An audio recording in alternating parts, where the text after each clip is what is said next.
item 7C, and this is the comprehensive plan kickoff for 2026. Mr. Dillon. Yes, sir. At your last commission meeting, you authorized the regional commission to provide technical assistance on comprehensive plan kickoff.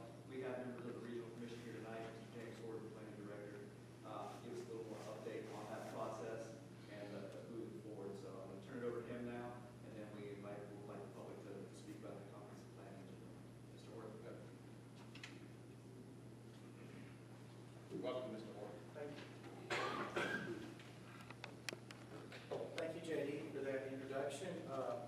Like you said, I'm James Horton with the Southern Georgia Regional Commission, Planning Director, and I have here with me tonight, she's somewhere in the room, Michaela Brown. There she is. She's back in the back taking photos.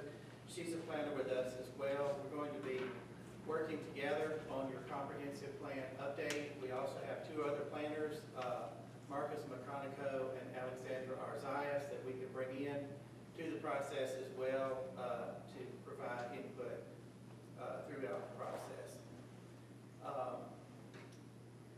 So what we're here for tonight is the official legal public hearing to kick off the comprehensive plan update process. At this point, the public hearing is a simple process that we will just be going through to give you a little bit of explanation about what we will be doing. And let's see here.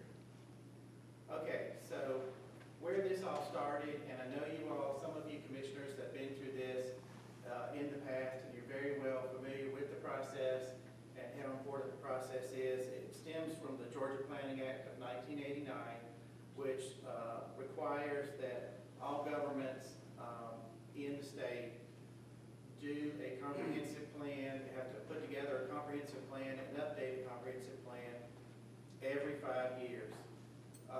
Regional commissions are the semi-governmental agency that are assigned to work with you all to assist you through this process. And we are 1 year out, basically, from your comprehensive plan expiration date. So we're a little more than that. We're about 15 months out right now. So we're starting today on the process of your update. So we already talked about the Georgia Planning Act. In 2018, the Department of Community Affairs, who is the agency that is deemed by the governor to carry out the planning process, came up with a set of minimum planning standards. And those minimum planning standards tell us what parts are supposed to be within the comprehensive plan. Some of those you will see there as up on the screen are goals, vision, needs, opportunities, and policies. Also, a work program is in there, and we will also have a land use section in there. And we could also have many other sections to the plan as we go along and as we see fit and as we see needed. This is a complex looking chart, but it's mainly just a schedule of the comprehensive plan as it will go along. It's going to be a 15-month process because of the size of the county and all of the local governments in it. I need to mention that Lowndes County is the designated local government to serve as the leader of the comprehensive plan process. That's why we're holding the public hearing with you all tonight. However, we will involve all of the other municipalities in the county as well. So we will have all 6 governments involved together, 5 municipalities, and the county working together. Tonight is the first step, August 12th kickoff. And in September, we will be doing what's called stakeholder development. We will be asking the county and all of the city governments to share with us all of the elected officials who would be willing to participate in the process, all the appointed officials, local governments to help us with business owners, connections to hospitals, universities, the Air Force Base, other connections that we need to make to get stakeholders on that list. And we also want citizens on that list as well. The Department of Community Affairs has an engagement process, a stakeholder engagement process that includes not only elected officials, appointed officials, business people, and the general public as well. So we will be really working on that. We have a series of 6 workshops set up. We may use all of them, we may not use all of them. It's going to be determined as the process goes along to see how fast things progress, but we have a potential of 6 workshops. Those workshops would be starting in October of 2025 and run 1 workshop a month through March of 2026. And after the workshops, we would have in April a draft of the comprehensive plan. In May of 2026, we would be working with land use for the comprehensive plan. And in June 2026, we would have a more formal draft of the plan that we should be able to share out with the general public and all of the governments involved. After that, on July 14th, we will need to have a second public hearing referred to as the transmittal public hearing. That public hearing would be where it's a formal, another legal step where the county and all of the cities involved in the plan would formally adopt a resolution to transmit the plan to the Southern Georgia Regional Commission for review, and then the Regional Commission will transmit the plan to Department of Community Affairs for review and comment on the plan.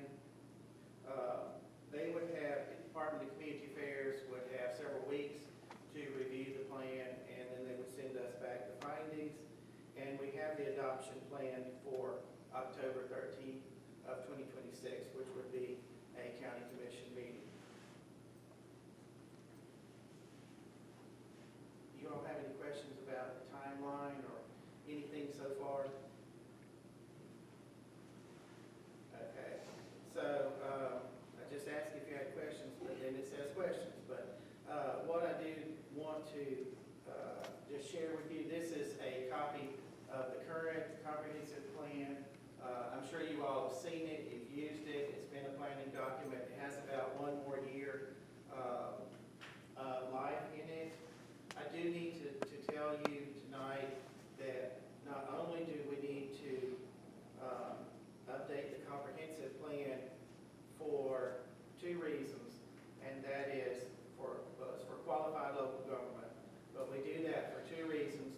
We have the plan as a planning tool for the county and for all the municipalities involved. It will last for 5 years and be a guidebook for planning and activities. And it also, the adopted plan will keep the county and all of the cities within qualified local government status. And qualified local government status keeps the county and all the cities in, keeps the county and the cities to have the ability to tap into state funding sources like CDBG, Housing Trust Fund, GFA, which is Georgia Environmental Finance Authority for sewer loans, economic development funding, bond allocation program, DDRLF, which is Downtown Development Revolving Loan Fund, and a number of other programs. So not only is it mandated by the state to have the plan in place, it gives you qualified local government, which keeps you hooked up to all of the funding resources that you and all the cities need and depend on, and it serves as a guiding tool for the county and for the cities. And I need to mention one extra piece. It's not exactly part of the comprehensive plan, but the service delivery strategy is going to be, it will expire at the same time as the comprehensive plan does. So we're looking at October 31, 2026 expiration for the comprehensive plan and for the service delivery. So the Regional Commission will give you any forms that you might need for for service delivery strategy development, answer any questions that you might have for service delivery. And we will, once you get the documents put together, we will upload the documents for you to the state, to Department of Community Affairs, so that service delivery can be extended. So I just wanted to make you all aware that service delivery is also due at the same time as the comprehensive plan, and the financial incentives and permitting attached to service delivery is even stronger than that is attached to qualified local government with the comprehensive plan. All right, any questions? Any questions? Was the service delivery strategy plan and this plan a 10-year deal?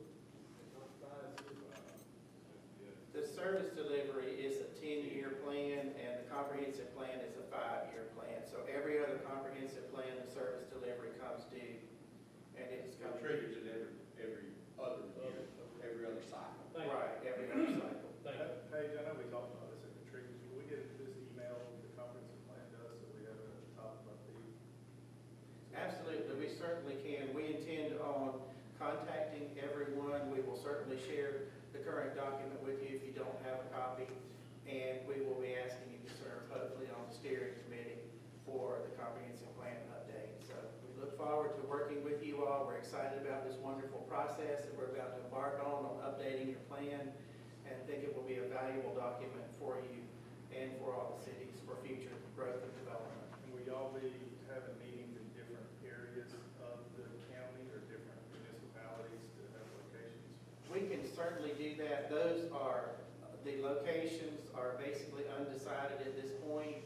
The meeting times are the first Wednesday of usually the month of those 6 months, and we can have them in the morning time. Sometimes we can have them in the evening time. We can have a special workshop if you all deem that necessary after 5 o'clock for working people who might want to attend. All these things at this point are very fluid and to be decided, so we will be working on all of those things after this meeting. But this meeting today gives us the authority to start charging towards the plan and working on the plan actively.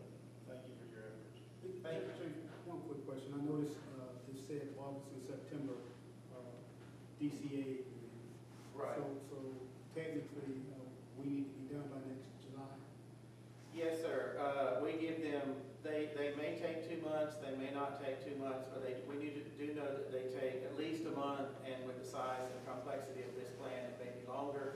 So we will have a draft due, let me go back. We plan on having a draft due basically in June, sometime in June of 2026, as long as everything stays on tap. And the July 14th, 2026 would be the transmittal date, which means that we are completely in draft form and ready to adopt pending DCA's approval of the plan. Typically, from my experience, they do a great job of keeping us on track and keeping the community aware. You mentioned about where the meetings are held. A lot of times that comes from citizen input as far as where they might have the next meeting held, that kind of thing. The regional commission has always done a fabulous job of moving that process along, making sure it gets completed on a timely manner so that we can get it submitted to DCA. Absolutely. Sounds like we need to start with SDS now. I asked the attorney in this news, as a public hearing item, is there any other action for the commission that needs to be taken at this time? It's just. Not my name. Okay, that's fine. All right, thank you very much for your time. I'm excited to work with you all. I think this is going to be a great process. And to the public, if you all have any questions in respect of the commissioner's time, I think we shall move them outside of the room here for any questions for